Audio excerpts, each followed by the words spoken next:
Olá, meus amigos, chegamos à 25ª rodada, estamos chegando no final do ano e chegaremos à nossa quarta temporada. Eu, Caco da Mota, jornalista, comentarista da ESPN, João Almeida Moreira, correspondente do jornal A Bola no Brasil, A Bola de Portugal. Estamos sempre aqui falando do futebol brasileiro e português e vamos apresentar, né, João, nessa 25ª rodada, que é próximo aí do Natal, para quem está assistindo, Feliz Natal a todos, a gente já de antemão. Os grandes presentes, vou colocar aqui, ó, os grandes presentes do Zuca e Tuga em 2025. Não que sejam nossos, mas o que a gente aponta como as grandes vitórias, as grandes virtudes, aquilo que deixou feliz torcedores daqueles que vamos falar a respeito. João, tudo bem? Tudo bem, Caco? Olá a todos. É isso mesmo, vamos dar aí eleger o melhor time do Brasil, o melhor time de Portugal, o melhor jogador, etc, etc. Começando pelo melhor time do Brasil, não é? Exatamente. Até vou colocar o nosso fundo de Natal aqui, especial, que a gente estava utilizando. Esse aqui, ó, para ficar a moda que a gente estava já no ritmo de Natal. Vamos começar então falando daquele que está muito mais do que óbvio, o melhor time do futebol brasileiro. Não há quem contraria essa situação. Acho muito difícil alguém não falar a respeito disso, que é justamente, eu vou colocar na tela aqui, o Flamengo, né, João? Não tem outra equipe que não foi melhor, que deu tantas alegrias, embora não tenha vencido o Mundial, mas isso é muito difícil hoje em dia, mas fez um grande jogo de enfrentamento contra a equipe do PSG, mas é a grande equipe deste ano de 2025 do futebol brasileiro, com grandes jogadores, uma grande equipe e muito acima dos demais. Isso que a gente pode dizer em relação ao próprio Palmeiras. Foi um ano que o Flamengo foi uma autoridade não apenas no Brasil, mas na América do Sul, mandando no nosso continente aqui sul-americano. Sim, é evidente que se fosse permitido menções honrosas, eu acho que o Mirassol tinha que ter uma, mas é evidente que não como o melhor time brasileiro, mas como grande revelação, né? E o Cruzeiro acabou por fazer também uma temporada surpreendente, chegou às semifinais da Copa do Brasil e ficou em terceiro no Brasileirão. O Palmeiras prometeu, não é? Até ali aquela vitória sobre a LDU por 4-0, extraordinária, né? Parecia que podia ser o ano dele, mas acabou por, na reta final, ser ultrapassado, e bem ultrapassado pelo Flamengo, que venceu não só o Brasileirão, como o Libertadores, e se mostrou como a melhor equipa do Brasil e do continente, e uma das melhores do mundo, né? Porque jogou ali de igual para igual, talvez um pouquinho menos, se a gente somar aí os lados, a estatística, um bocadinho menos do que o Paris Saint-Germain na final da Intercontinental, mas mostrou que é uma equipe de muita qualidade. Pois é, aí eu vou deixar para você chamar o próximo quesito, digamos assim, o próximo presente de Natal na nossa árvore de Zuca e Tuga, o melhor time do futebol português. E aí cabe uma ressalva, João, e você explica melhor até do que eu. Não é da temporada, é o melhor time do ano de 2025, que começou lá em janeiro e vai terminar agora, ou já terminou, para quem está assistindo já a partir do dia 1º de janeiro de 2026. Quem foi, então, o melhor time do futebol português, e nós votamos juntos também por unanimidade na mesma equipe. Sim, é que no Brasil a temporada de futebol acompanha o ano civil, né? Mas na Europa não é assim, né? Começa tudo mais ou menos em agosto e acaba em maio, portanto acaba por ser partido. De qualquer forma, como venceu o campeonato de 2024-25 e a Taça de Portugal, não é? O equivalente à Copa do Brasil, não tem como não ser o Sporting. Por mais que o Porto esteja a dominar, está à frente, com um avanço razoável, neste campeonato de 25-26. A gente não sabe como é que vai acabar, né? Parece favorito o Porto Farioli o Farioli é o treinador, Francesco Farioli, treinador italiano. O Porto parece estar a jogar muito bem, acima do Sporting e do Benfica, não é? Que está, o ano passado foi quem deu luta ao Sporting e este ano está em terceiro. Mas é evidente que é cedo, né? A gente não sabe o que é que vai acontecer com o Porto Farioli, ainda estamos a meio da temporada, enquanto que com o Sporting 24-25 a gente já sabe o que aconteceu. Ganhou não só o campeonato como a Taça de Portugal e foi a melhor equipa, assim, não digo disparada, né, porque o Benfica deu boa luta, mas foi a melhor equipe do ano, né? E ainda é porque não está assim tão distante do Porto e está a fazer uma Champions League razoável, né? Então acho que o Sporting no cômputo geral do ano está à frente do Porto. Se bem que o Porto possa ser campeão, mas só em 2026, né? Eu até falei na última transmissão que fiz do ano do Campeonato Português, Alverca 0, Porto 3, o Alverca fazendo até um bom jogo, e claro, no dia que estamos fazendo essa gravação, foi agora há pouco, mas isso já deve ter passado muitos minutos até a gente publicar essa edição especial de Natal, mas eu achei assim uma autoridade, inclusive falando com o narrador Cleidio Oliveira, um time muito equilibrado, de muita autoridade, inclusive com o Rodrigo Mora, que não tem sido, está sendo titular nos últimos jogos, mas é o Gabri Veiga que é o titular do Porto, uma equipe que se encaminha para o título, embora eu ainda aposte assim, daqui a pouco a gente vai falar no próximo episódio, a próxima jornada, aquela já projetando o ano de 2026, aqueles que a gente aponta para serem campeões portugueses.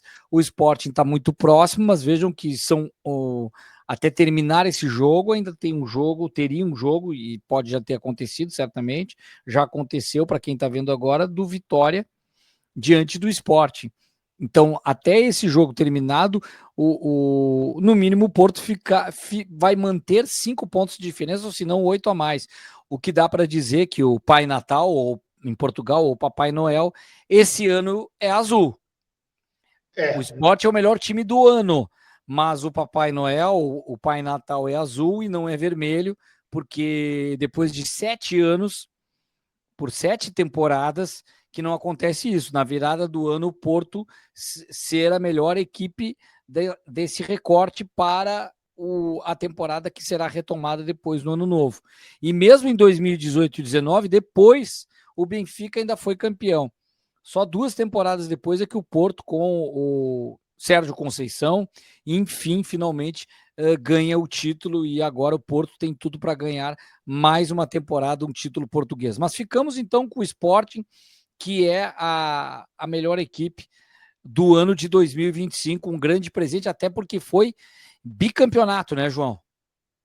Sim, foi bicampeonato, que já não acontecia há muitos anos, né? O Sporting perdeu muito espaço para Benfica e Porto nos últimos 20, 30 anos, né? Ganhando só episodicamente, e desta vez conseguiu ganhar não só um, mas 2 seguidos, e portanto isso tem um valor especial para o clube e para o futebol português, né? Impactou muito o futebol português. E agora vamos ao craque português do ano, não é?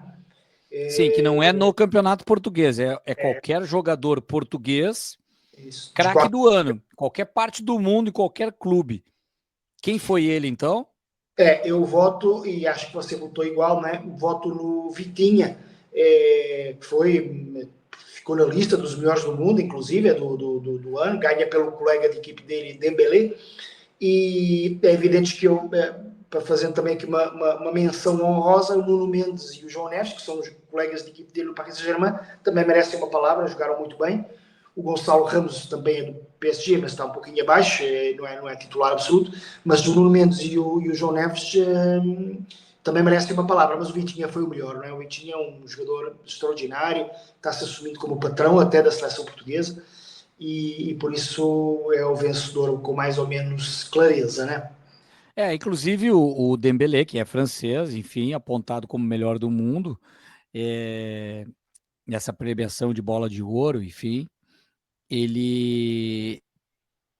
E muita gente falava o seguinte: ó, não temos mais Messi e Cristiano Ronaldo concorrendo a pleno, porque jogam em clubes que não permitem essa competitividade e essa vitrine, que é o caso do Cristiano, português, no Al Nassr, e o Messi jogando no Inter Miami, que é outro mercado, que é outra visibilidade. Eles não têm mais aqueles grandes jogos, tanto em competições europeias ou até mesmo nos campeonatos em que jogavam pelas suas equipes, né? Justamente quando jogavam, nem me refiro ao Messi tanto do PSG, mas o Messi do Barcelona, e o próprio, inclusive sendo adversários, o Cristiano Ronaldo pelo Real Madrid, que era um grande duelo, e agora nós temos mais, tanto que cria uma dúvida: para mim é o Rafinha, não, esse ano é o Vinícius Júnior, e o Vitinha estava no meio deles aí, podendo ser um protagonista, enfim, Então, o que eu quis dizer com isso? Que no caso de Portugal não tem mais a concorrência tão forte do Cristiano Ronaldo, que qualquer coisa que fizesse um pouquinho a mais, só pelo fato do nome de ser o Cristiano Ronaldo, a gente sempre engorda um pouco o voto. Ele é um voto assim que a gente já tem, praticamente ele já é candidato ao natural, mas jogando onde está, no Al Nassr, ele já perde um pouco de terreno, e aí o Vitinha cresce. E gosto muito dessa imagem, João. É muito que o Vitinho é meio que dono da bola mesmo, é um cara que trabalha muito bem com a bola, né? Não é tanta vitalidade.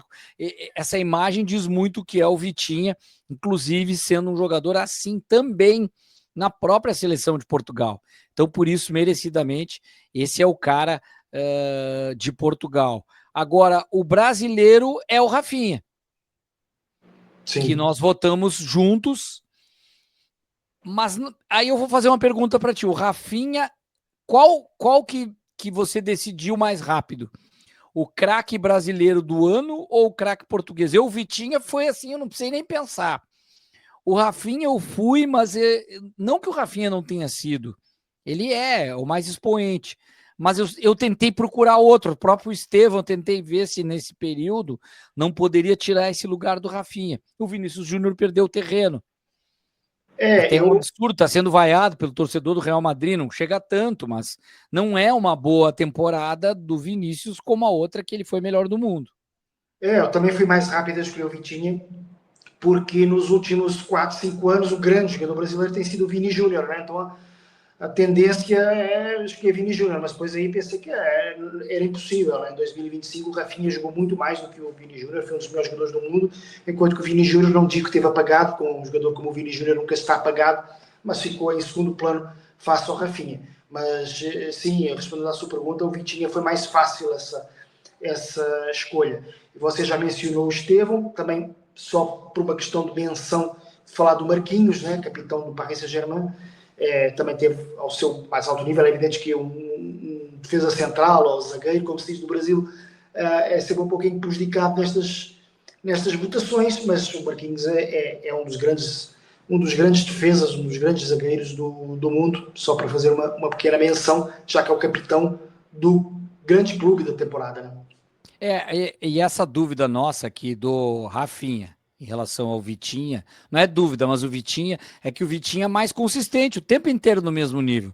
O Rafinha teve até problema de lesão, enfim, ficou fora alguns jogos, tem isso também, né? E não consegue assim ter a mesma. E ele termina o ano não como ele começou, um pouco abaixo do que começou. Mas agora já está marcando gols de novo, enfim, um jogador fundamental, importantíssimo para o Barcelona e para a seleção brasileira, ficando de fora de algumas convocações também em função de lesão. Então ele não tem essa vitrine o ano todo e a gente acaba esquecendo um pouco o jogador Rafinha, mas não temos outros para apontar. Aí, craque do ano no Brasil, o que é esse critério? Já está aqui o Arrascaeta, que eu votei, você votou. O Flamengo é um time fantástico. Craque do ano no Brasil, ele não precisa ser português, não precisa ser brasileiro. Podia ser até português o jogador. Mas é o Arrascaeta, é aquele craque do ano no futebol brasileiro, jogando por um clube brasileiro, podendo jogar outras competições como o Mundial, enfim. O Arrascaeta é sem dúvida alguma, a gente vai pensar, João, Memphis Depay, agora a Copa do Brasil, sendo decisivo, enfim, o próprio Yuri Alberto, que está mais quente, que a gente pensa assim, mas não chega nem perto do que o Arrascaeta fez durante todo o ano. Vamos pegar lá do Flaco Lopes, Vitor Roque, para o Palmeiras, Caio Jorge, não conseguem entregar dentro do próprio, daqui a pouco tu pega outro dentro do Flamengo que vai concorrer com esses. O Arrascaeta está muito acima em termos de melhor jogador, aquele que mais jogou. Sim. Tem em algum momento um ou outro jogador, início de ano, quando tinha os estaduais são muito enganadores, né? A gente vê o campeonato estadual, tem muita gente se destacando.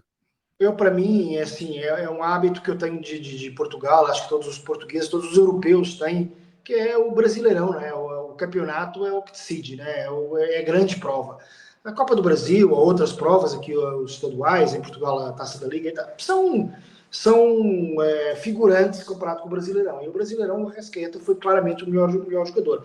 E é isso, o Caio Jorge pode ter uma menção, o Pedro foi um pouco prejudicado por lesões, podia até dividir um pouco o protagonismo do Arrascaeta no Flamengo, mas o Arrascaeta teve muito regular e um jogador de criatividade, né, de ataque, e às vezes tem uns momentos mais altos e baixos, não é como um zagueiro, né, ou até um goleiro que consegue ser um pouquinho mais consistente ao longo de toda a temporada. Às vezes estes jogadores que precisam de ser criativos em todos os jogos, às vezes têm os momentos em que não estão criativos, mas o Arrascaeta teve pouquíssimos momentos baixos, né, em praticamente todo o ano teve em altíssimo nível, pelo menos em todo o Brasileirão, e por isso é indiscutível, né, então é mais indiscutível até que Vitinha e Rafinha, né? Verdade, e ele até tem uma coisa que é interessante, que ele virou um artilheiro nessa temporada. Então é um camisa 10 que pisa mais na área, mérito aí do Felipe Luiz também, do próprio Flamengo, uma equipe fantástica de grandes jogadores. Então, se a gente fosse fazer uma concorrência de posição, despontando no início do ano, né, tinha o Matheus do Cruzeiro, o Alan Patrick do Internacional. Então você tem jogadores dessa posição, mas que não conseguiram entregar o que entregou. Se tivéssemos assim, o Rafael Veiga entregando desde o início no mesmo nível, aquilo que você falava do Brasileirão, talvez a decisão do Brasileirão em pontos corridos pudesse ser algo para mudar esse voto, ou até mesmo a final da Libertadores, digamos, os dois estão indo tão bem até a final, e aí numa decisão da Libertadores o Rafael Veiga é melhor que o Arrascaeta. Isso pesaria muito, mas não teve nada disso. Então é voto vencido, é unanimidade, como é unanimidade também um jogador que possa estar esquecido no futebol português, não pelo que ele fez, mas pelo momento, que já faz um tempinho, mas no ano, de novo, não é temporada. O cara do ano de 2025 no futebol português já está na Inglaterra, mas é esse cara aqui, né? Que é justamente o Gyökeres, o grande super artilheiro, atacante do Sport, uma máquina de fazer gols em Portugal, que tem agora recentemente gol de pênalti no Arsenal, ainda está se envolvendo melhor com a equipe, aos poucos vai mostrando seu futebol, mas no Sporting ele era muito acima da média e foi um dos grandes responsáveis pelo bicampeonato da equipe do Sporting no futebol português. É o craque do ano em Portugal. Sim, eu acho que a superioridade dele, a influência dele, acho que não havia ninguém tão influente no futebol português isoladamente, né, individualmente, desde o Jardel. Essa influência dele acaba por mesmo tendo saído em maio, junho, né, acaba por ter que ser eleito a figura principal. Uma palavra talvez para o Pavlidis do Benfica. Porquê? Porque também fez muitos gols, não de forma mais discreta, e teve todo o ano, né? Porque transitou de uma temporada para outra, e portanto até pode parecer um pouco injusto a gente eleger alguém que saiu meio do ano. Só que esse alguém, o Gyökeres, além de fazer golos sem parar, foi campeão e vencedor da taça, e decisivo, absolutamente decisivo em ambas as competições. Eu gosto do goleiro, né? O Diogo Costa. Sim, esse Vejo sim, porque não muda ser campeão ou não em Portugal. Ele é sempre muito consistente e um grande goleiro da seleção. Sim, esse era um cara para bater de frente. Claro, a seleção não tem a ver porque é em Portugal. Os jogos não são todos em Portugal. Sim, mas pesa um pouco, assim, pelo próprio. Ele é um goleiro expoente de muita qualidade. Se o Porto não tivesse feito uma época tão ruim no ano passado, né, uma temporada tão ruim, ele era com certeza um concorrente, porque é um dos melhores goleiros assim, da Europa hoje, já está ali é daqueles que é sempre falado para uma transferência para um gigante, não que o Porto não seja um gigante, mas um gigante daqueles ainda maiores, tubarões, como a gente fala lá às vezes, do tamanho dos Reais Madrid ou Paris Saint-Germain, etc. É jogador desse nível, eu acho já. Mas lá está, o ano passado o Porto acabou por prejudicar todos os seus jogadores. A carreira do Porto foi ruim e, portanto, todos os jogadores acabaram por ser prejudicados por isso. Para desbancar o Gyökeres, tinha que ter acontecido talvez algo assim. Teria que ser no próprio esporte, porque o título pesa muito. O Trincão começar a temporada sendo o Sporting líder, ele jogando demais, fazendo gols, arrebentando com o jogo, enfim, aí seria algo. E Foi, na Champions, sendo um cara maravilhoso, espetacular, com grandes jogos, o próprio Pote, mas o Pote teve um período de lesão que prejudicou ele. Mas seria o Trincão, o cara para poder bater de é, frente com o Guiox. Não seria alguém do Benfica, embora o Pavlidis você citou, muito menos do Porto. sim, no Sporting tem o Trincão, talvez depois do Trincão o Yulman, né? Foram talvez os jogadores Também.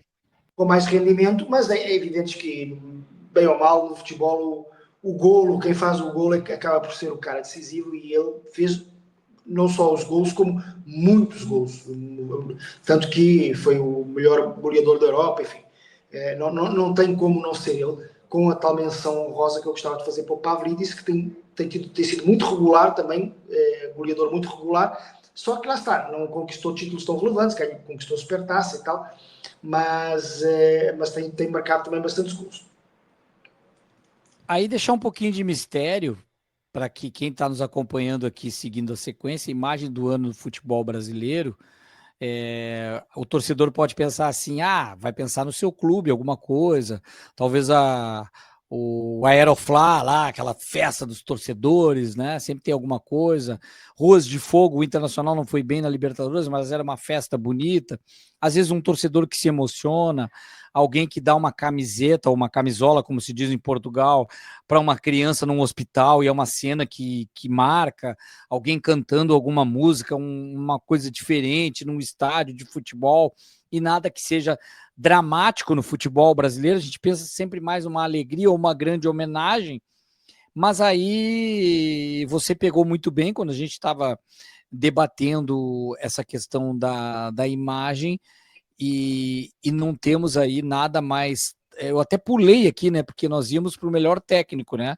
Mas eu vou já para a melhor imagem. Aqui depois a gente volta para os técnicos do futebol brasileiro, que para mim, concordando com você, João, foi você que votou primeiro, eu não consegui achar outra imagem melhor, eu até aprimorei ela, porque seria a, a imagem, a apresentação, a chegada de Ancelotti, a apresentação, a CBF, só o fato de ele ser o técnico da seleção brasileira.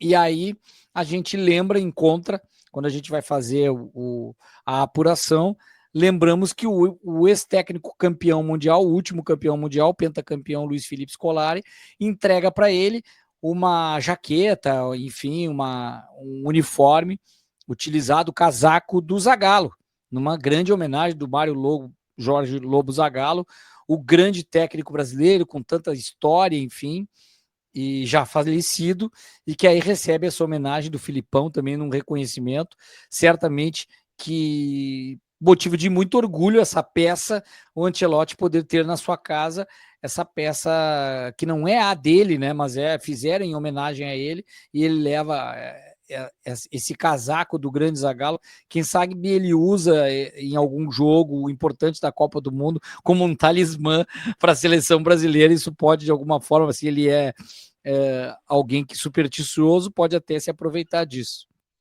Sim, é uma imagem do ano, na minha opinião, porque e uma das imagens dos últimos anos do futebol brasileiro, porque é a contratação de um treinador estrangeiro, que era muito pouco provável até há alguns anos, quase impossível até uma década, talvez. É, talvez o treinador mais vencedor da atualidade, né? Empatado com o Guardiola, qualquer coisa assim. Enfim, pode haver controvérsias em relação a isso, mas é obviamente um dos grandes treinadores das últimas décadas, o Ancelotti. E o momento em que ele realmente chega, né? Depois de uns 2 ou 3 anos 3 anos é exagero, né? Mas foram uns 2 anos assim de especulação sobre se ele chegaria ao Brasil ou não. Acabou por chegar mesmo, e portanto esse momento é muito importante, e você pegou aí um momento que acaba por ser mais importante ainda, porque é com menção a dois treinadores dos mais vencedores da história do futebol brasileiro, o Scolari presente na foto e o Zagallo não presente, mas evocado na imagem, né? Vamos pular então para aí, se a gente quiser falar de emoção, também gostaria que você apresentasse, João.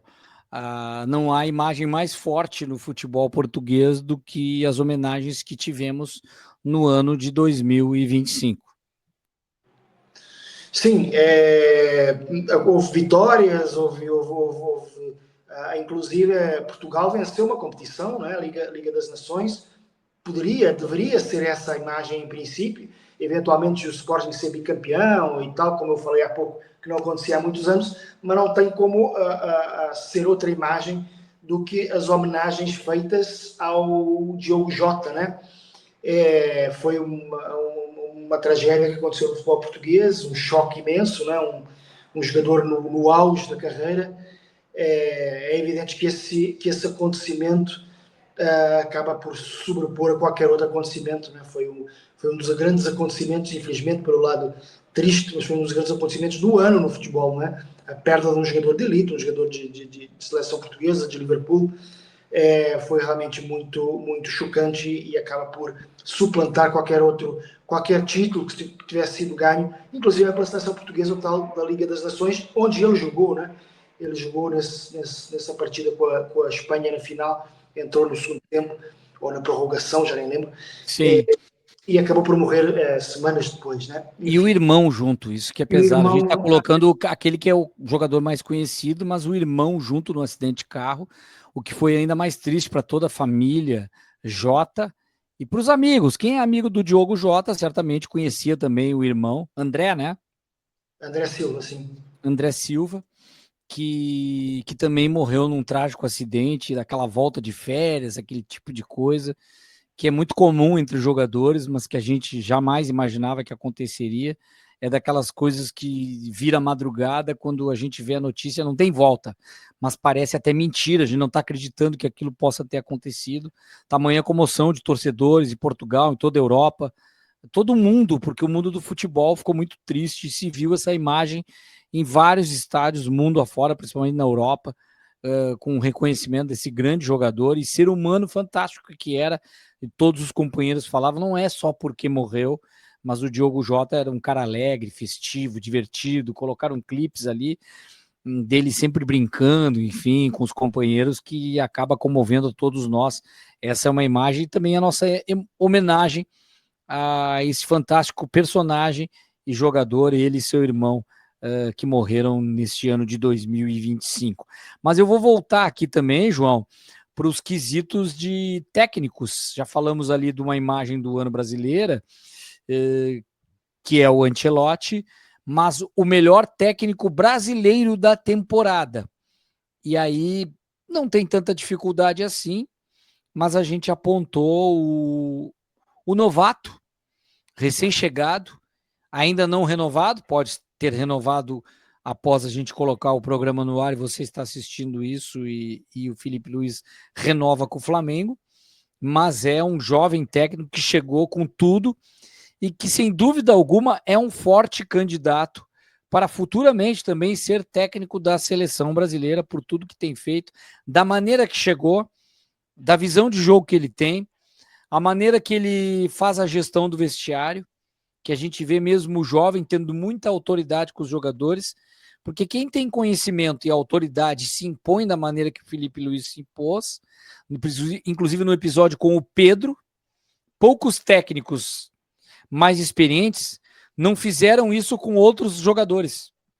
Quando tem esse tipo de marra, esse tipo de birra que o Pedro quis colocar, e ele foi muito transparente numa entrevista coletiva, acho que ali ele ganhou não só o reconhecimento dos torcedores, mas também de todos nós por demonstrar ser um técnico que é muito justo com o que faz, tanto que o Pedro vira outro jogador depois dele até falar que é um dos que menos corre no treino, e hoje em dia tem como ver isso pelo GPS, um cara que está se entregando menos não merece jogar no time do Flamengo. O que aconteceu? Se entregou, pena que teve lesão, você falou sobre isso, João, mas se entregou demais, Pedro, e hoje Pedro é um cara extremamente competitivo, voltou a ser um grande jogador, inclusive ainda segue numa arrancada com boas chances, embora temos muitos jogadores de alta qualidade no ataque para a seleção brasileira, mas o Felipe Luiz é responsável por muito do que acontece. O Arrascaeta está jogando mais, a gente citou aqui por causa dele também, está pisando mais na área por causa do Felipe Luiz, que tem um elenco muito difícil de fazer gestão. é muita estrela, é muito jogador de alta qualidade que muitos técnicos às vezes se atrapalham. Mas ele está tendo alta autoridade e legal o reconhecimento dele, inclusive na Europa, visitando o Atlético Madrid recentemente e abraçando seus ex-companheiros, o Griezmann recebendo ele. É um cara que tem, assim, um reconhecimento nacional, e se o Flamengo não se acelerar, ou se já acelerou, vai perder ele para algum clube europeu em breve. Sim, a escolha é tão indiscutível que não há muito mais a acrescentar, né?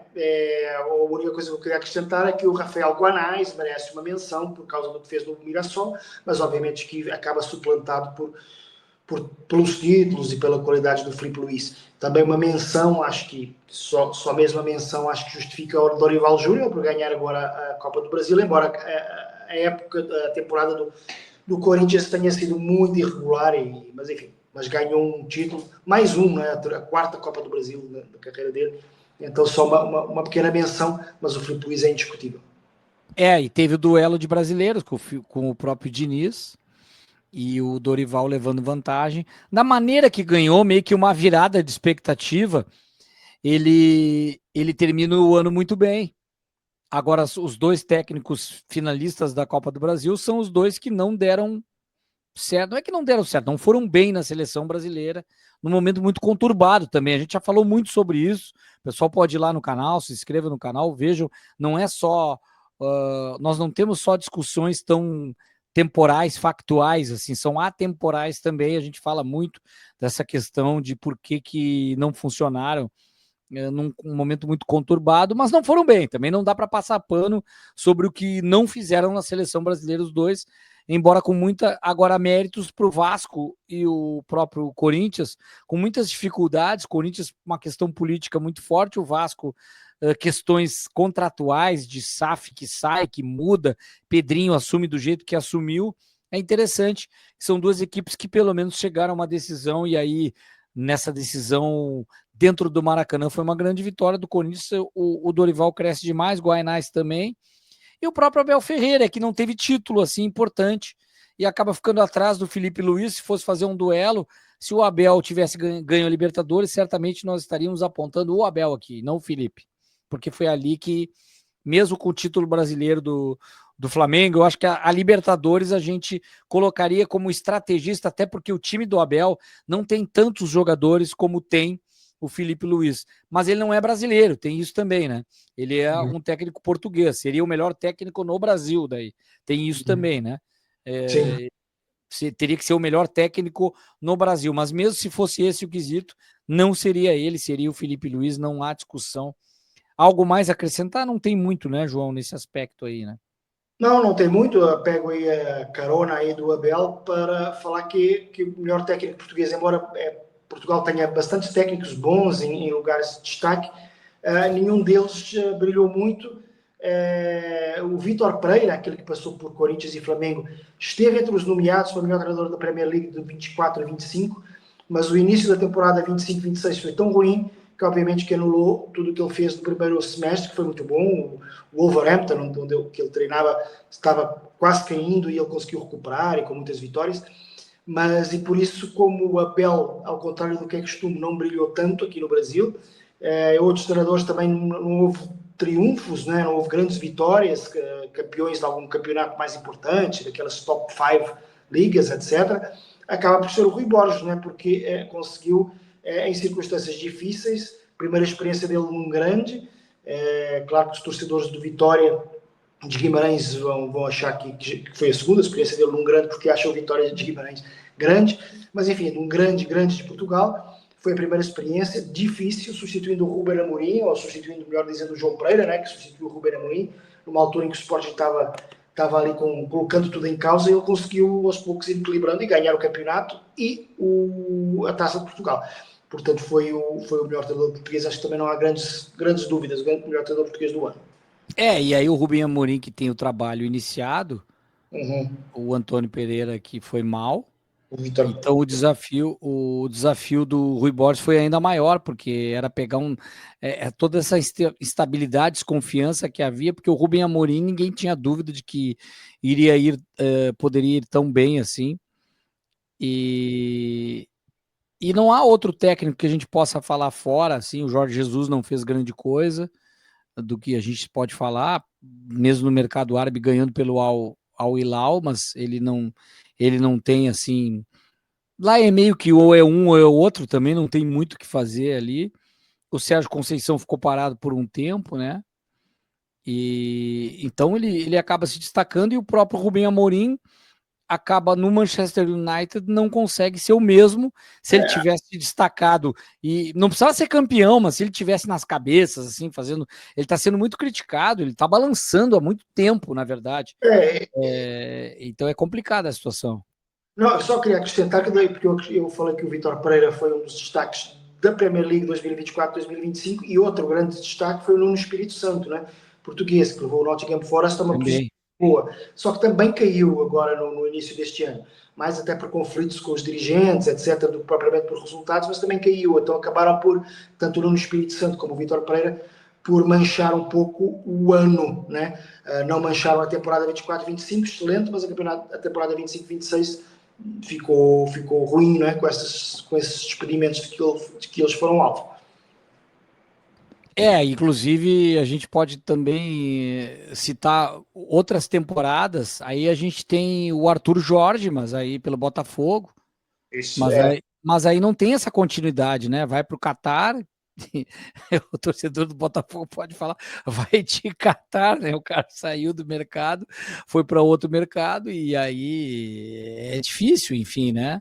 Agora, por sinal, para atualizar um pouco, para não dizer que a gente tem um pouco de factual, por acaso o ex-técnico do Porto é o mais cotado para assumir agora e atualizando também, o filho do Ancelotti não deu certo no Botafogo, e aí se fala, e podemos ter nas próximas horas, Martim Anselmi, ex-Porto, que não foi bem no Porto também, sendo o técnico da equipe do Botafogo, enfim, para dar uma atualizada também nesse período de mercado aí, tudo pode acontecer. Daqui a pouco a gente está falando isso e o John Textor escolhe até o outro, mas está muito forte essa questão, é algo que pode acontecer. Vencemos todos os quesitos aqui, e a gente tem sempre alguma coisa da nossa língua que nos desune, e aí, que é o nosso quadro da língua portuguesa de Portugal e a língua portuguesa do Brasil, que muitas vezes tem expressões que se cruzam, algumas que se complicam, e a gente, para entender um pouco melhor dessa diferença, a gente traz algumas expressões. E aí você separou, João, na língua que nos desune, espírito natalino do Brasil, que é espírito natalício em Portugal. É um pequeno detalhe da palavra, mas é que nem a gente já falou aqui, Pai Natal e Papai Noel, por exemplo, né? Essa é a grande diferença desta quadra, Papai Noel e Pai Natal, mas já falámos nela, acho que até mais que uma vez, e portanto eu trouxe essa que é só uma questão de sufixo, né? Natalino ou natalício. No Brasil também se usa natalício, quando se diz festejou o seu aniversário natalício, e em Portugal também existe natalino, inclusive existe o nome natalino, natalina, né? Mas usa-se mais assim. Entretanto, no Natal eu acho que são mais outro tipo de tradições e não tanto a língua que nos desune. Em Portugal, muitas vezes, na maior parte das casas, se come bacalhau cozido com todos no Natal, e aqui o bacalhau é cozido, o bacalhau nem é cozido, aqui come-se mais o bacalhau a gomes de sá. É usado É mais. assado no forno, né? É usado mais na Páscoa, né? Aqui lá em Portugal é no Natal. Que aí é com o Gomes de Sá, é aquele que vai azeite de oliva, azeitonas, batata, É, cebola. é azeite, isso. A gente só fala sempre azeite, não diz azeite de oliva, é só Ah, azeite. sim, Azeite, azeite. Azeite é azeite, né? azeite é É que azeite. aqui se fala o óleo de soja, o azeite, quando não diz que é. Tem de dendê, né? Tem de dendê, né? Mas aqui quando tem gente que fala azeite, azeite é o óleo de soja, né? Uhum. Coloca azeite, né? Enfim, coisas da língua que nos desune e algumas diferenças que temos. Quero desejar a você, João, a sua família, também a todos que estão aqui conosco, um Feliz Natal, já desejando um ano novo, claro, mas vamos desejar isso também no próximo episódio, que, na verdade, mesmo já estando passado do Réveillon, a gente sempre deseja um ano que ainda recém está iniciando. Para todos, um feliz ano novo, um ótimo Natal, e que a gente tenha aí muitas alegrias no ano de 2026. Isso mesmo. Excelente Natal para você e para a sua família e para todo mundo que nos escuta. E também feliz Ano Novo, embora ainda vamos ter tempo no próximo programa de desejar um feliz Ano Novo com mais intensidade, vamos dizer assim. Um abraço a todos. Então, fica combinado, por incrível que pareça, a véspera de Natal foi o 24, Natal 25. Então, a jornada 26 não será ainda a primeira do ano, vamos começar o ano quando começarem os campeonatos. Então, a 26 será a primeira de 2026, a 26ª jornada. Até lá, se inscreva no canal e a gente volta. Um abraço. Um abraço.